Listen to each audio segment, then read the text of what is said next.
వాళ్ళు వెళ్ళి ఇది జరగటం వల్ల ఏమైనా జరిగిందంటే జరిగిపోయింది ఒకసారి తెలియదు మనకి ఒకసారి నాకే కొన్ని పరిస్థితులు ఎలా ఉంటుంది అక్కడ ఏం జరిగింది నాకు అర్థం కాదు అరుస్తూ ఉంటాను నాకు వాళ్ళు ఏం చెప్తున్నారో నాకు వినిపించదు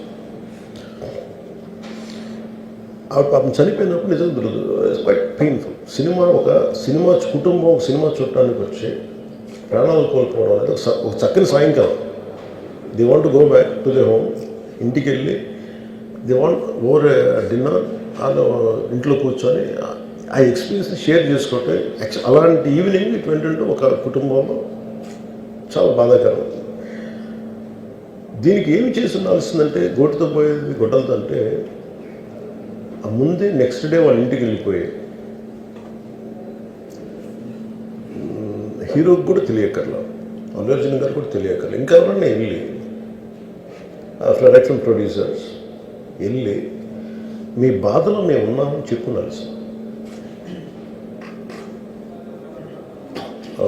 let it be director, let it be producers or entire film unit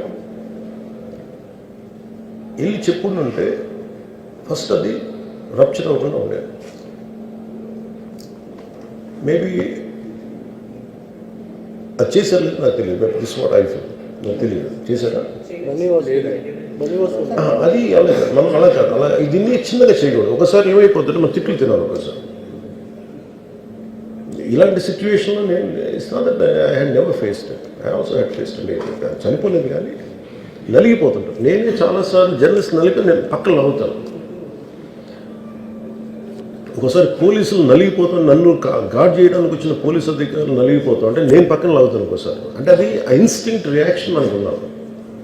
ఒకసారి నేను వస్తున్నానని చెప్పి తీగలకి మన పోస్టులు కడతాం చచ్చిపోతారు. So what my concern is నేను వెళ్ళి వాళ్ళ ఇంటికి వెళ్ళి పరామర్శించాను.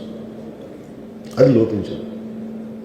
అది ప్రొడ్యూసర్స్ కానీ డైరెక్టర్గా కానీ ఎవరైతే it could be some maybe ఒకసారి ఆ మూమెంట్ ఎందుకు చెప్పకపోవచ్చు హీరోకి, దట్స్ ఫైన్. కానీ ఇంతమంది మనుషులు మేము వచ్చి ఇంత కన్సర్న్తో ఉన్నాం, we feel sorry for that, అది చెప్పుండి ఉంటే బాగుండేది. అది నాకు అనిపించిన అబ్జర్వేషన్.